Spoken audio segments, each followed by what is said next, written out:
Hello and welcome to Spectrum TV News, a recap of major stories within the week. I am Francis Edet, coming to you live from Uyo, the capital city of Akwa Ibom State. Let's take a look at the headlines. President Buhari addressed Nigeria in farewell broadcast. Governor Dom Emmanuel appreciated God for the grace to serve the people. Plus, Ukraine's commander-in-chief hints counter-offensive could be imminent in sleek video. We will bring you details of these stories and more in a moment.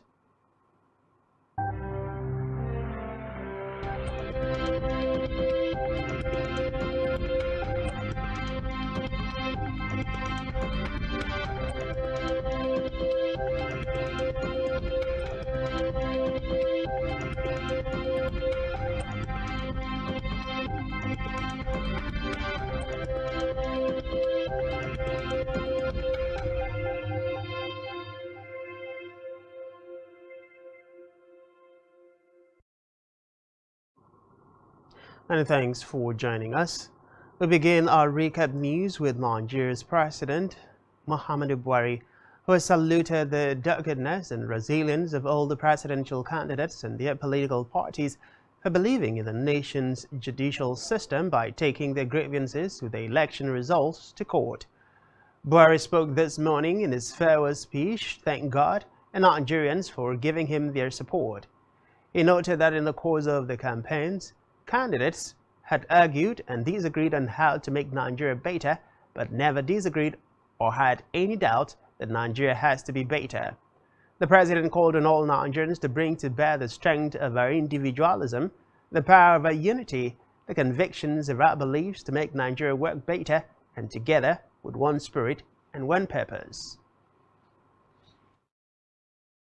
Witness the most keenly contested. I address you today in my last assignment as a democratically elected president of our great and well-endowed nation, with a deep sense of gratitude to God, a great deal of appreciation to the Nigerian people, and a modest sense of fulfillment. Today, we mark and celebrate another peaceful transition of power from one elected government in our steady march to improve and sustain Nigeria's democracy. This year we witnessed the most keenly contested presidential elections since the First Republic, and this demonstrates that our democracy is getting better and more entrenched with each election. We must, as a nation. And while President Muhammadu Buhari within the week received copies of his ARSA declaration form at the State House, Abuja, Buhari received a form from a delegation of the Code of Conduct Bureau led by its chairman, Professor Isa Muhammad, at the Aso Rock Villa. This is in compliance with the provision of the 1999 Constitution, which mandates all public officers to declare their assets and liabilities and the assumption of office and at the end of their tenure. Declarants are required by law to state their assets and liability, including that of their spouses, who is not a public officer, and children under 18 years of age, and submit same to the Bureau within 30 days of the receipt of the forms. And while the President-elect Bola Tinubu, the Vice President-elect Kashim Shettima, and 28 incoming governors and their cabinet members, as well as the State Assembly members, are also expected to submit their assets forms to the ECB.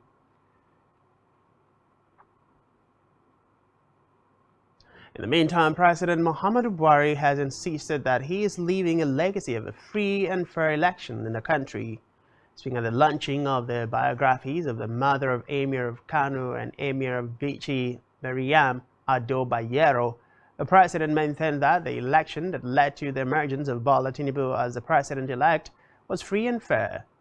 Buhari, who was represented by his Chief of Staff Ibrahim Gambari, noted that he is finishing his 8-year term in office strong and well, leaving behind many legacies, which include the foundation of a free and fair election that has produced the president-elect Bola Tinubu. The president added that the late Mariam Ado-Bayero's name deserved to be mentioned in the World Guinness Book of Records due to her unique qualities. Meanwhile, outgoing President Muhammadu Buhari and former Kenyan President Uhuru Kenyatta on Saturday tasked the President-elect Asiwaju Bola Tinubu to work towards uniting Nigerians irrespective of ethnic and political affiliation. Both leaders gave the charge during the inauguration lecture at the International Conference Center in Abuja. In his keynote address, Kenyatta pleaded with the incoming President of Nigeria to unite the country irrespective of ethnic, political, or religious cleavages that may exist. The outgoing president also re-echoed Kenyatta's appeal, stressing that the inauguration lecture highlighted the imperatives of democratic governance, nation-building, and various challenges that confront the socio-political fabrics of Nigeria.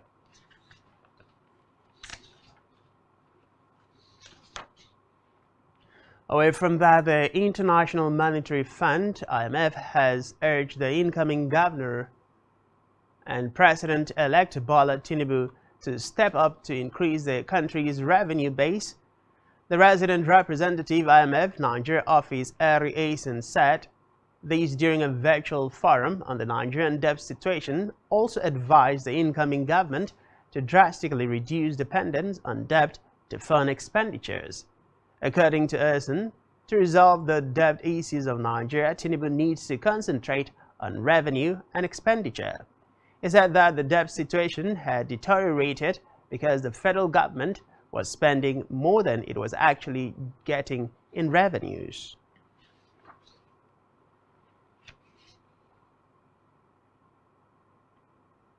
In another development, the federal government has declared Monday, May 29, 2023 as a work-free day for all workers in the country. The Minister of Interior, Ravi Regbesala, in a statement by the Permanent Secretary of the Ministry, Shaib Belgare, said this is to commemorate the inauguration of the President-elect Bola Tinubu. He enjoined Nigerians to continue to support and promote democracy through adherence to the rule of law. And while the federal government has officially released the white paper report of visitation panels of 42 higher institutions, parts of the visitation panel's term of references was to review the performance of each institution assigned in the area of governance, academic standards, quality assurance, management of finances, relationships between the management and the staff, as well as the structures of the school's infrastructure and instructional materials. The visitation panels were also asked to look into the financial management of the institutions, compliance with procurement laws, and investigate the application of funds, particularly the special grants and loans made for specific projects, among others.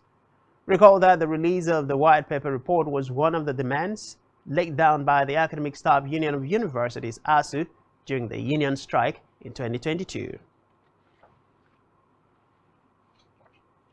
In a separate development, the Minister of State, Budget and National Planning, Clem Abba, has urged the incoming administration to focus on resolving issues around integrated rural development. Speaking during the end of tenure news conference in Abuja on Thursday, the minister noted that rural-urban migration leads to slums in urban areas and further drive insecurity. The minister added that the lack of development in the rural areas has led to a huge population growth rate. Abba also said that Nigerians should challenge state and local governments for development in the state and not focus on only the federal government. On gender issues, the Minister for State, Finance and Budget Planning, Clem Abba, has revealed that the federal government plans to establish a basket fund to collect donations for gender equality and women empowerment initiatives in the country. According to him, the move is aimed at furthering the government's commitment to promoting gender equality and empowering women. It disclosed these at the Institutional Support for Government Donor Joint Funding Facility on Gender Equality and Women Empowerment meeting in Abuja. Abba disclosed that an estimated investment of 108 billion naira would be required to address issues such as gender-based violence, which had assumed a significant dimension in Nigeria.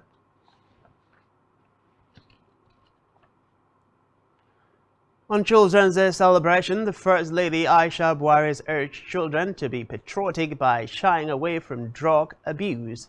She made the appeal at the Children's Day celebration organized by the Presidential Transition Council at the State House Conference Center, Abuja. She said as a party to the United National Convention on the Rights of Children and the African Union Charter on the Rights and Welfare of the Child, Nigeria passed the Child Rights Act 2003 to protect children nationwide. She urged children to be contributors to nation building and to shy away from drug abuse. We move to the legislature, where the Senate has amended the 2022 Supplementary Appropriation Act to extend the implementation year from the 30th of June to the 31st of December 2023. The National Assembly extended the implementation of the 2022 Supplementary Appropriation Act from 31st December 2022 to 31st March 2023. This was to allow full implementation of the budget, especially in light of the 2022 supplementary budget approved in December 2022. Reports say that the extension had allowed the ministries, departments, and agencies, MDAs of government, to utilize a large proportion of funds released to them. To the judiciary now, where the Supreme Court has dismissed the People's Democratic Party (PDP) suit challenging the alleged double nomination of Kashim Shettima. The Apex Court agrees with the lower courts that the PDP lacks the local standing to institute the case. Justice Adamu Jaro, who read the judgment, noted that the PDP acted as meddlesome interloper, as it is an internal affair of the All Progressive Congress (APC). Recall that Shettima withdrew his Senate nomination on 6 July 2022 and was subsequently replaced. Well, we are counsel for the appellant PDP. The Supreme Court have dismissed our appeal, that we have no local standard, and that irrespective of the unlawfulness of what APC did, we are not members of APC and we cannot challenge it. Yes, sir. Well, this is the Supreme Court. We can't, like I told them in court, we can't appeal to God. We will stop here. We are bound by their judgment. It's been a long journey. We've been on this journey since July. The Supreme Court has spoken very, very loudly. And I think the significance of it is not so much for the judgment, which we ordinarily expected, considering that we believed from day one that this was a frivolous suit. And we have canvassed that in the High Court, in the Court of Appeal, and the Supreme Court has affirmed that we are right. And the case has gone through the 3 layers of courts. On no occasion, the Supreme Court has ruled in favor of the rest. In a related development, a court sitting in Abuja has dismissed a suit filed by 3 individuals seeking to stop the inauguration of President-elect Bola Tinubu and his vice Kashim Shettima over age falsification and citizenship status in the document Tinubu submitted to the Independent National Electoral Commission (INEC). Justice James Omotosho, in a ruling within the week, held that the suit by the trio of Praise Ilemona, Isaiah, Paul Isaac Audu, and Aniogu Moses was frivolous and an abuse of the court process. Justice Omotosho held that the plaintiffs lacked the local standing to file the suit, adding that the court could not exercise jurisdiction to hear it because it relates to a presidential election. Meanwhile, the Federal High Court in Abuja has imposed a fine of 17 million naira on 3 litigants and their lawyer for filing a frivolous suit seeking to stop the inauguration of the President-elect Bola Ahmed Tinubu. Justice James Omotosho imposed a fine on Praise Ilemona, Paul Isaac Audu, and Aniogu Moses, who jointly instituted the suit. The three litigants are to jointly pay the president-elect a sum of 10 million naira and another 5 million naira to the All Progressives Congress APC, who were part of the 7 defendants in the suit. Justice Omotosho also ordered that an interest of 10% be placed on the judgment debt per year until when finally liquidated. In another development, the Supreme Court has accused the People's Democratic Party, PDP, of cyberbullying. The Apex Court stated this on Friday while delivering judgment in an appeal filed by the PDP seeking to void the election of President-elect Bola Tinubu on the grounds that his running mate Kashim Shettima was guilty of double nominations. Justice of the Supreme Court Inyang Okoro, while delivering the judgment, noted that the PDP was using social media to mislead the public. Okoro held that the appellant tried to mislead the Apex Court by claiming that the lower court found that there was indeed a double nomination.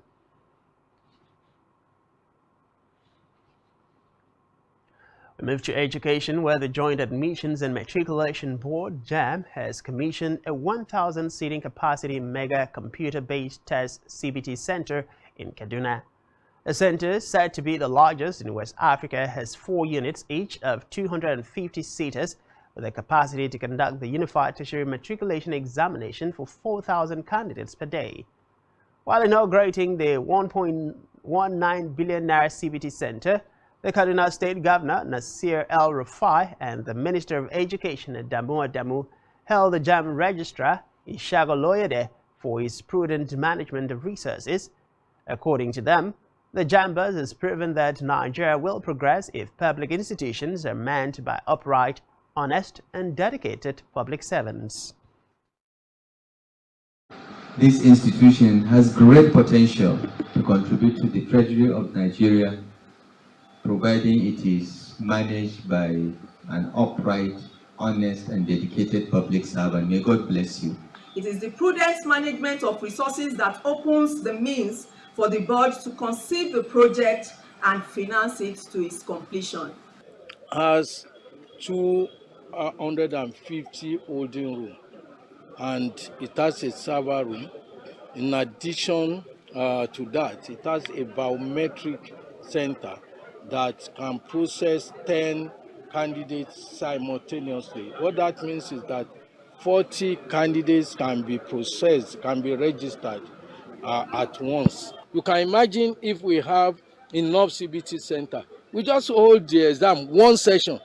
We wouldn't need to set 24, 40 sets of questions.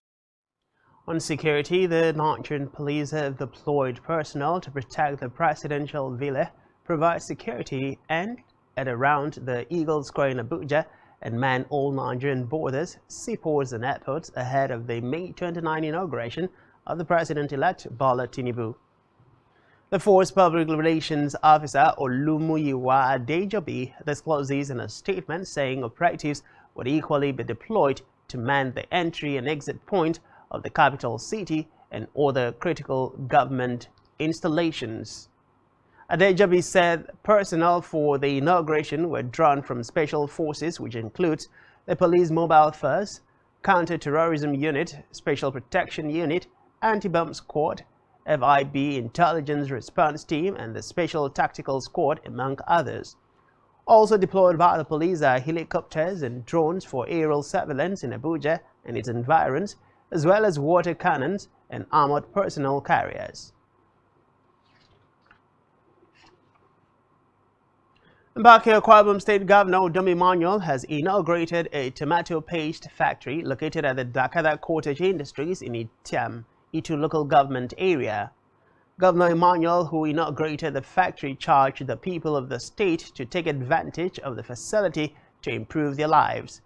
The governor said this can be done by cultivating and supplying tomatoes to the factory, which is the major raw material for the factory.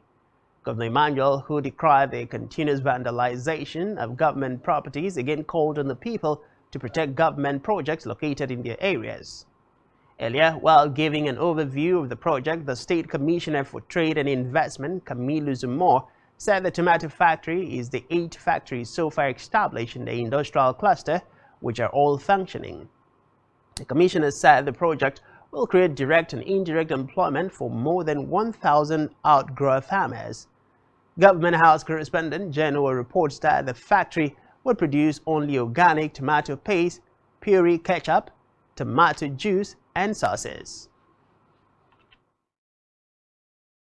And I want to plead and join the paramount ruler. My duty is to create an enabling environment.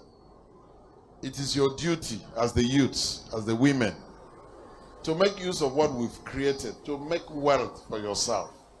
I keep telling our people that no matter what happens, there's no shortcut to prosperity more than hard work. There's no shortcut to any other thing more than doing the right thing. So make sure what is provided is for your own good. Make use of it and create wealth for yourself. Look at every single piece of land you see within the whole of this area and the whole of Akwa Ibom State. There's no place you drop a seed of tomato and that tomato will not grow. It's not possible.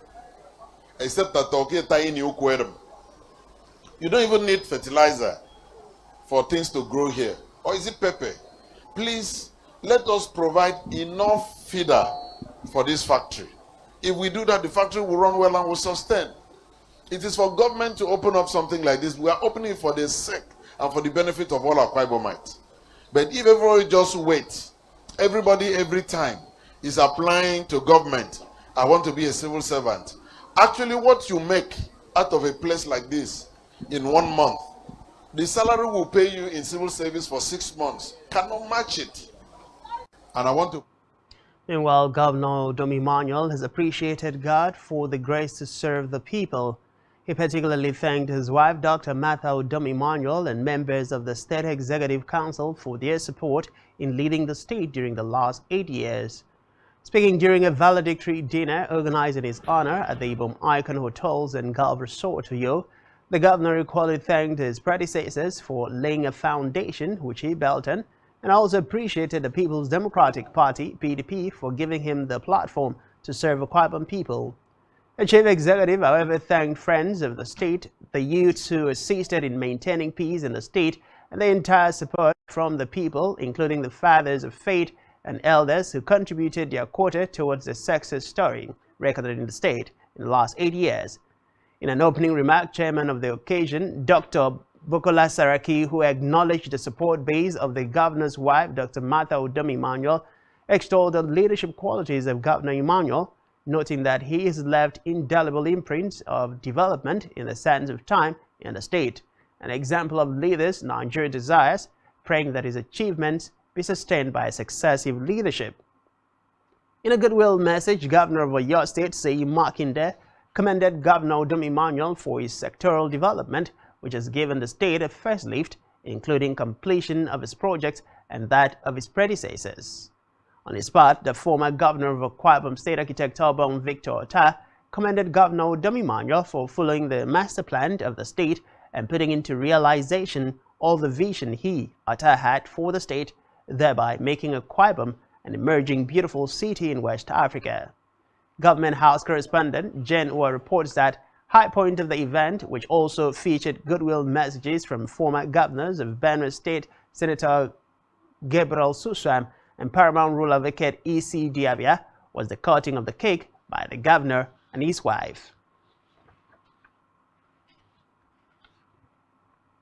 In the meantime, Akwa Ibom State Governor Domi Manuel says his vision to invest in the aviation sector was designed to make the state an aviation hub in the West African region.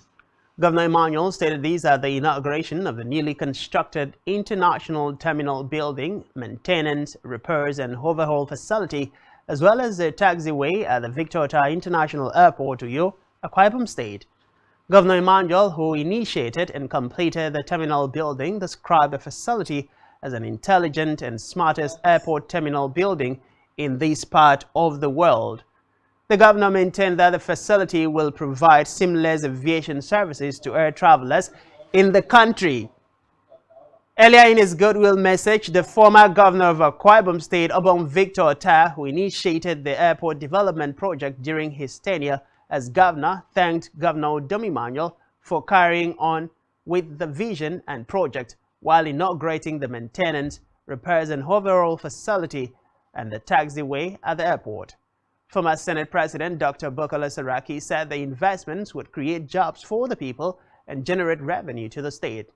Government House correspondent Genoa reports that the event, which also had in attendance stakeholders from the aviation sector and other top government dignitaries, also featured more goodwill messages from the people, where they all thanked Governor Emmanuel for his legacy of performance he is leaving behind and prayed God to bless his future endeavors.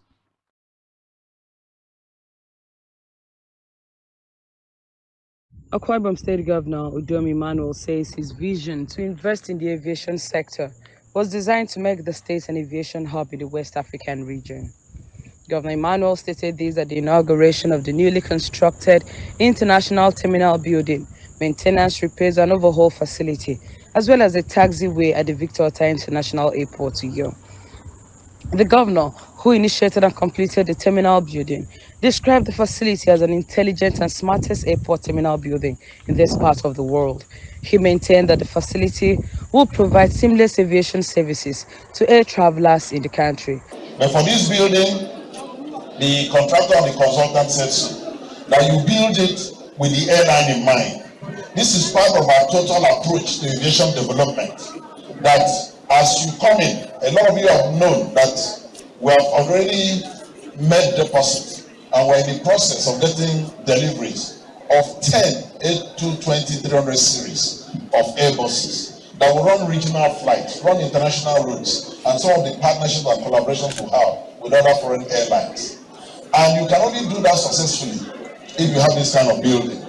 Initially, we designed it to process 1 million passengers.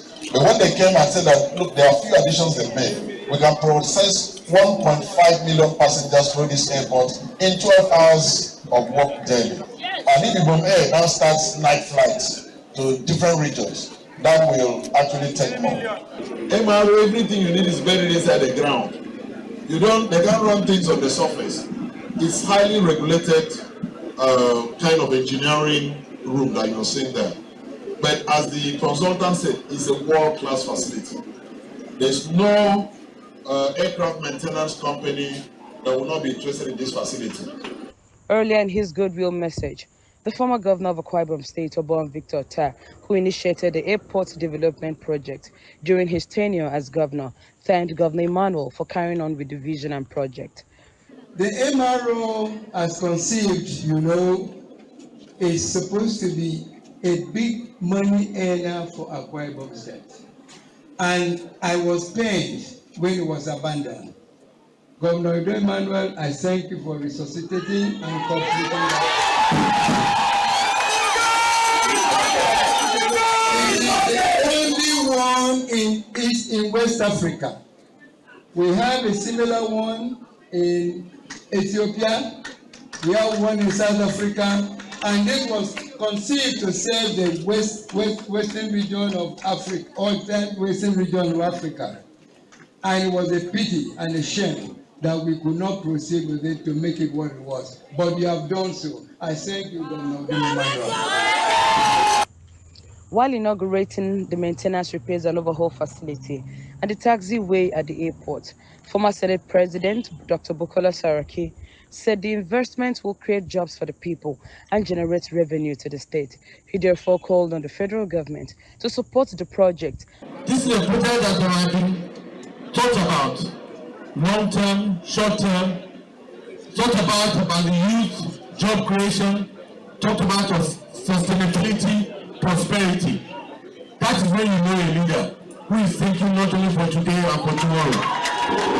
And what you are doing here is that in a short period of time, with the support of the federal government and the entire country, will not support this and support the incoming governor, so that in a few years' time, all airlines that are flying in Nigeria will come here for maintenance and repair and overhaul. This is what is the vision that I believe you are bringing here. Let me congratulate the entire people of Akwa Ibom. The event also featured stakeholders in the aviation sector who, in their different goodwill messages, commended Governor Emmanuel for his leadership style and the numerous projects he has initiated and completed in the state. In Uyo, Jane Uwa, Spectrum Television News. Meanwhile, as part of Children's Day advocacy, some children in the Akwa Ibom State have called on the government, parents, and institutions to prioritize investing in the children by providing the enabling environment for them to fully develop. The children who spoke on Spectrum TV Breakfast Show, Rise and Shine Saturday, noted that children are the future, and as such, all children, both those with and without parents, street children, must be celebrated to make them know they're important and useful to themselves and the society. The children also spoke on the kind of parents-children relationship they enjoyed and appealed to parents to always listen to their children, as they have the right to air their opinions and be listened to.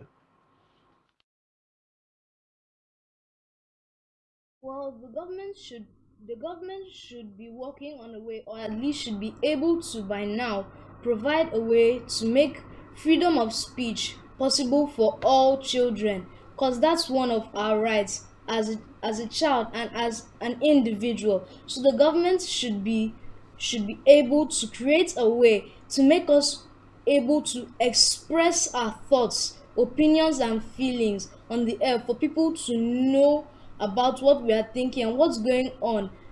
That as Brian said, that the government should help these children, and those in the orphanage, there are people to bring things to them, because after going from there, I was planning to actually go to the orphanage, visit the orphanage, to give gifts to them and help them a lot.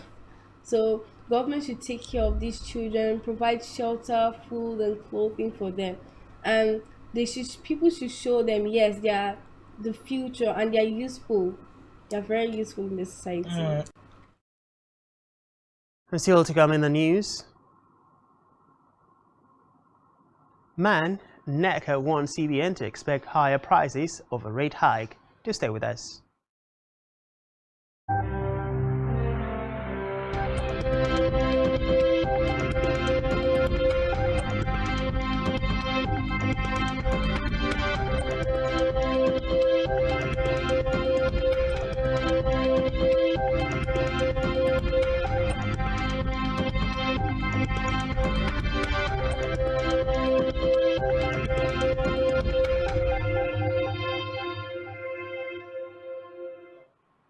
Many thanks for staying with us. We move on with the rest of the news stories. In Africa, the African Union, AU, within the week warned that the continent risks becoming a geostrategic battleground for competing big power interests. The Union Commission Chairman, Musa Mohammed, said Africa must resist the consequences of intensifying global rivalries, which, according to him, threaten to create new Cold War. The chairman's warning was given on the 60th anniversary of the formation of the African Union's predecessor, the Organization of African Unity. Reports say China, Russia, and the United States have all sent their top diplomats to Africa this year, and Ukraine's Foreign Minister, Dmytro Kuleba, is currently on a mission in the continent. In the meantime, the Mozambican cabinet has approved a bill proposing pay cuts for ministers, deputy ministers, state secretaries, and members of parliament as the government grapples with a rising wage bill.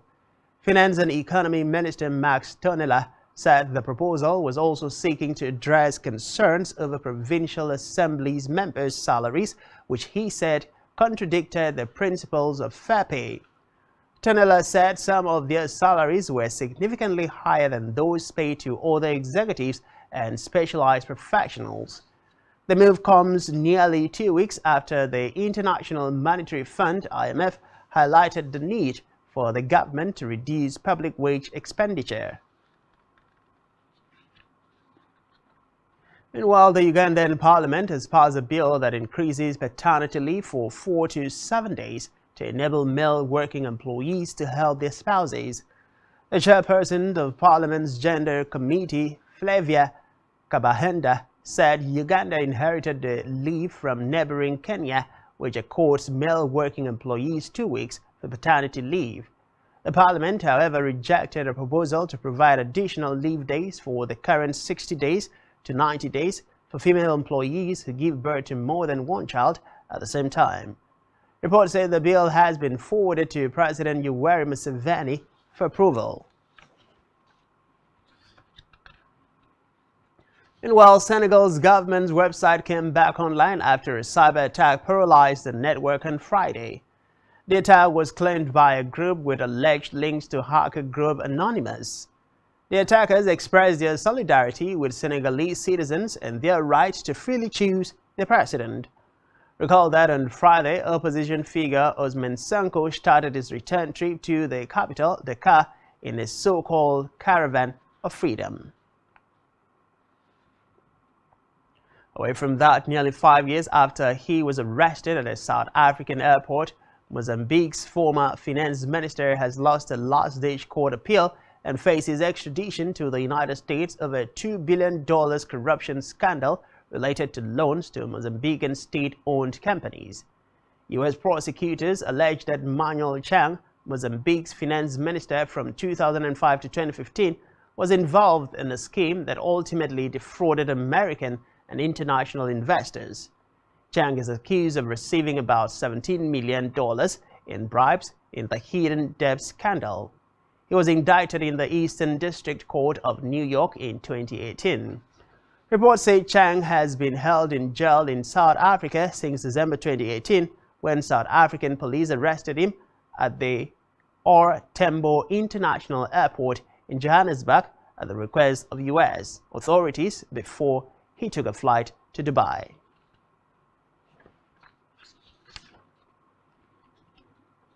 Still in Africa, the government of national unity in Libya says it has carried out airstrikes against criminal gangs involved in trafficking people, drugs, and fuel. Residents in the western city of Zawiya said they heard explosions. Reports say it has seen sporadic clashes between factions that backed and opposed the Tripoli-based administration, which is one of the two rival governments in Libya. Meanwhile, Libya has remained in political chaos after the failure of an UN-backed process to unify its divided factions last year. In Senegal, the opposition leader's so-called caravan of freedom is heading towards Dakar. The long convoy of vehicles departed Sonko's town, Ziguinchor, in a bid to gather support for Sonko's presidential bid next year. Reports say the popular opposition leader has declared himself a candidate to replace President Macky Sall in next year's elections. Meanwhile, a court will issue its verdict in the case involving Sonko, an allegation of rape, next week. Still in Africa, thousands of people are heading to South Sudan in a bid to escape the violence between Sudan's military and a rival militia that has killed at least 863 civilians so far. Reports say many took the opportunity last Monday after a 7-day ceasefire was agreed to head to the border with the world's youngest nation. 8 agencies are struggling to cope with the influx of people as the crisis has further increased the already existing 70% of Sudan population who depended on humanitarian assistance. Meanwhile, on Friday, Sudan's army appealed for reservists and retired soldiers to re-enlist and asked the United Nations to change its envoy to the country.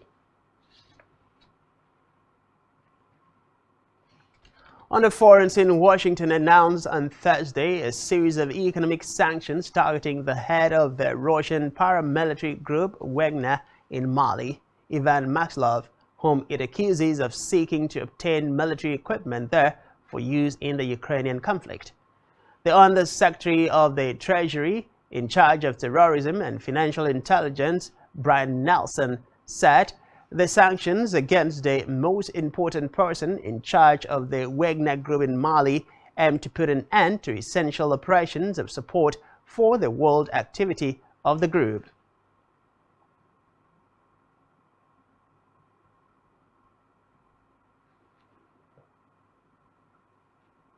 Reports say the sanctions involve the seizure of all of Ivan Maslov's assets in the United States, financial and real estate, as well as companies having a direct capital link with Maslov, and prohibits American companies or companies present on American territory from carrying out a business.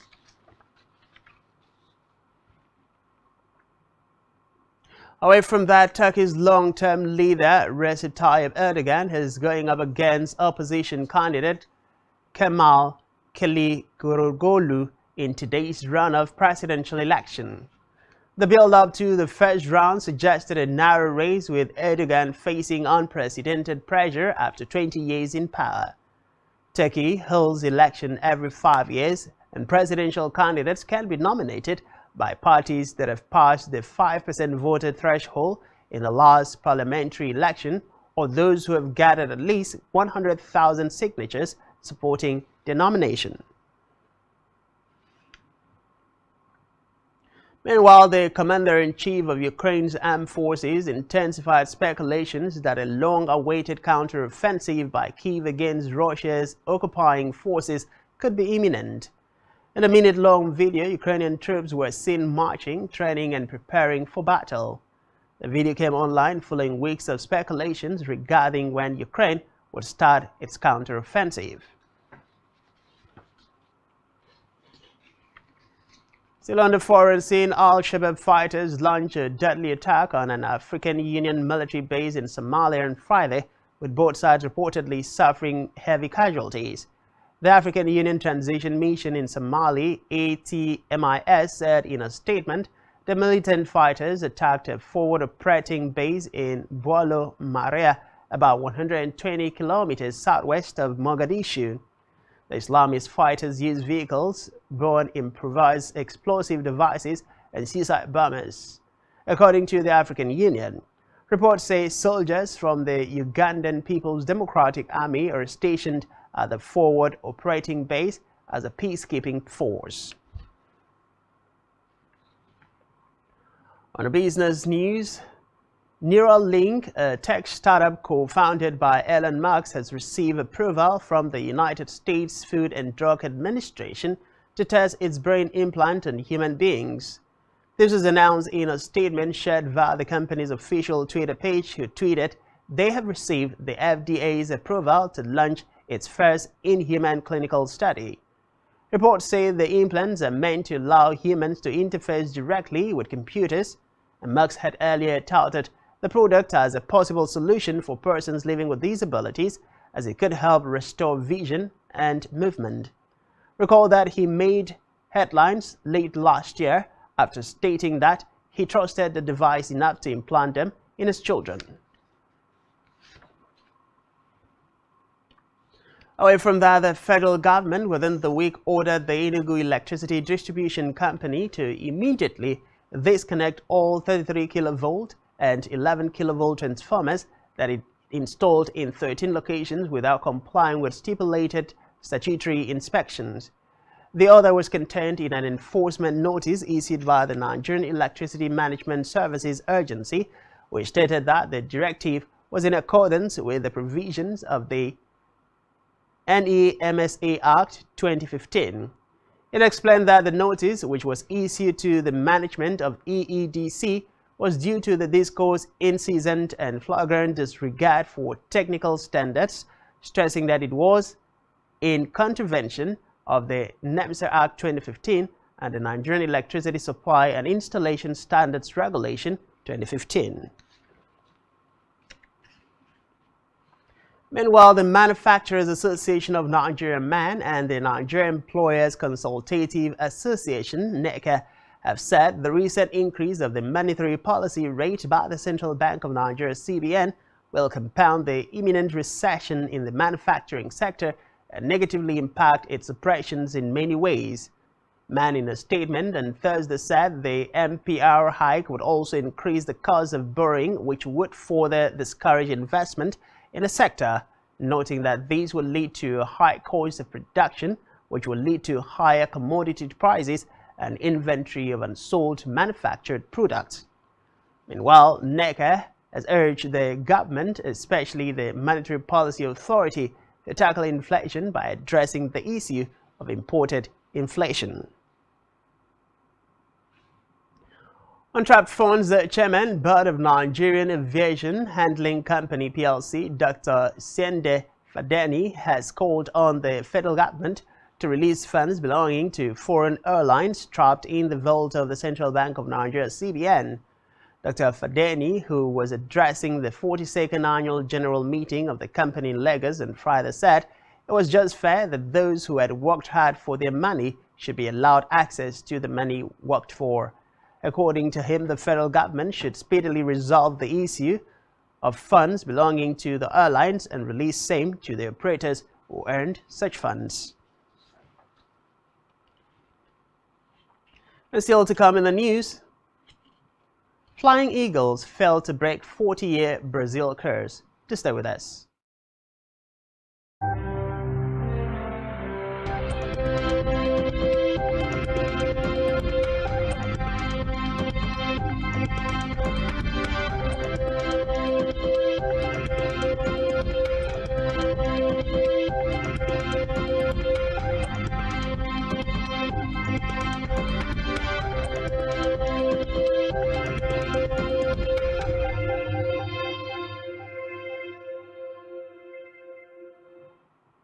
Welcome back. Many thanks for staying with us. We move on to the rest of the news stories. In health, medical practitioner Francisca Item has called for more sensitization and awareness on menstrual health and hygiene as World Menstrual Hygiene Day is celebrated today. Speaking with Spectrum Television in an interview, Item highlighted the importance of good menstrual hygiene management, MHM, at a global level and some challenges facing women during their menstrual periods. While stressing on this year's theme, making menstruation a normal fact of life by 2030, she noted that menstruation is a normal phase in every woman's life except during pregnancy, adding that regular hand washing and bathing will prevent infections as well as bromidrosis. Hygiene entails the process of absorbing the blood during menstruation and also the materials used in absorbing this blood, the facility in which you need to change these materials when necessary. Now, good menstrual hygiene is a way or manner in which females can keep themselves clean and prevent infection during menstruation. There are so many ways of doing this. Firstly, is to wash your hands before and after using the restroom. Secondly, you also need to wrap the used menstrual pads or tampons in a tissue paper and not flush it down the toilet. Making sure that you bath regularly. Meanwhile, the meeting held between the striking Joint Health Workers Union and the federal government within the week ended in a deadlock. The negotiation meeting, which was held at the Federal Ministry of Health, was presided over by the Minister of Health, Dr. Osage Ihanire. The National Vice Chairman of JHESU, Dr. Obinna Botner, said members of the union embarked on an indefinite strike on Thursday to press home their demands.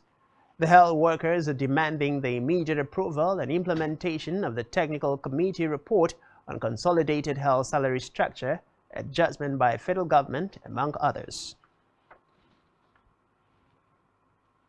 In a related development, the Joint Health Sector Union's Oyo State chapter has said that the indefinite strike embarked upon nationwide by healthcare professionals is for equity in welfare and remunerations and not a struggle for equality.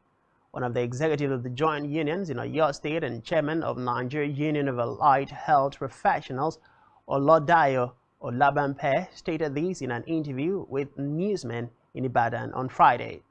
Olabambe noted that despite the already tense situation, the government did a 40% upward review for workers on the consolidated public salary scale who were not on the special salary scale to ameliorate the high cost of living being experienced.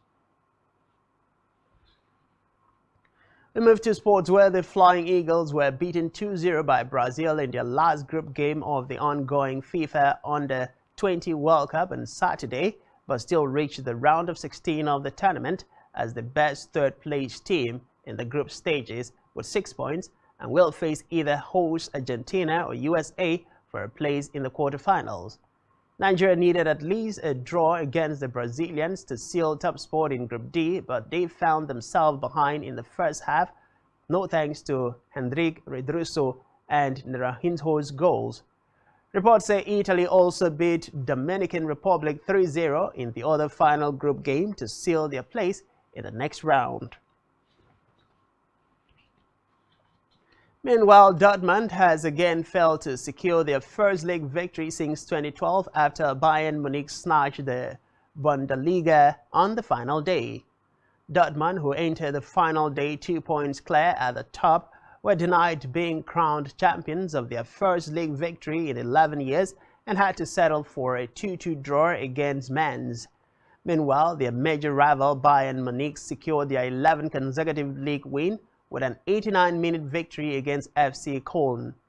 Reports say Tuchel is the 7th manager to win the Bundesliga title with the club in the past 8 seasons. He joins a list that includes Pep Guardiola, Carlo Ancelotti, Jupp Heynckes, Nick Kovac, Hansi Flick, and Julian Nagelsmann. Still in sports, Salernitana secured a 2-2 draw and a point away at Roma on Monday to secure their place in Serie A for another season and earned Watford £400,000 in the process. The Hornets had already pocketed a £500,000 loan fee when the Nigerian international defender made the switch to Italy in January.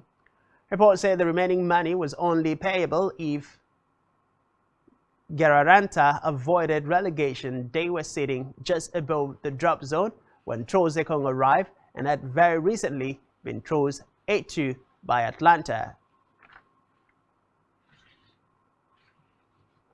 Still in sports, Roma's Tammy Abraham has been linked with a host of clubs in recent weeks, and Gallarossi could now be open to letting him go. Roma's sporting director Thiago Pinto has put up a £45 million price tag on the Englishman. The reason for the price tag is what Roma initially spent to sign him from Chelsea. And finally in sport, Erling Haaland of Manchester City has bagged the prestigious Premier League Player of the Season award after a remarkable goal-filled year. Haaland, along with his teammate Kevin De Bruyne and Arsenal's Bukayo Saka, alongside Harry Kane and others, were nominated for the prestigious award. He's now the 4th player to win the Man City Player of the Year award, following Kevin De Bruyne, who won the award in 2019-2020 and 2021-2022, Ruben Diaz, who won in 2020-2021, and Vincent Kompany, who was the first to win it in 2011-2012. On our entertainment scene, pop icon Celine Dion has cancelled all her remaining shows scheduled for 2023 through 2024, saying she was not strong enough to tour as she battles a rare neurological disorder. Last year, the 55-year-old Canadian singer revealed that she was suffering from the rare medical condition that was affecting her singing. Recall that in December 2022, she posted a tearful video on Instagram to say she had recently been diagnosed with Steve-Person syndrome and would not be ready to start a European tour in February as planned. Meanwhile, Nollywood actress and politician Tonto Dike has opened up about her personal battle with a heart condition. Taking to her Instagram account, the actress revealed her intentions to prioritize her well-being, particularly for the sake of her son. Tonto expressed that her birthday gift to herself involves embarking on a journey towards longevity by becoming a member of a gym. She disclosed her struggle with a bad heart, emphasizing that this was not a pleasant circumstance. Lastly, in the news, Nigerian singer Adekunle Gold has released 3 new singles as he continues his fine form. Adekunle Gold has established himself as one of the artists whose imagery, music, and persona exquisitely complement his music and set him apart as a superstar, bringing excitement to Nigeria's pop scene. According to reports, the award-winning star has been in fine form in 2023, with his hit single Party No The Stop reaching the top spot of Turntable Top 100. The three singles pack comprises Do You Mind, Omoeko, and the earlier release Party No to Stop. And that's all we have for you this time. Do ensure to follow us on social media and subscribe to our YouTube channel, all of which you can find on our website, spectrumtv.ng. You've been watching Spectrum TV News, a recap of major stories within the week. Many thanks for being there. I am Francis Edit. Meanwhile, we will be rejoining the interdenominational service in Abuja. Stay with us.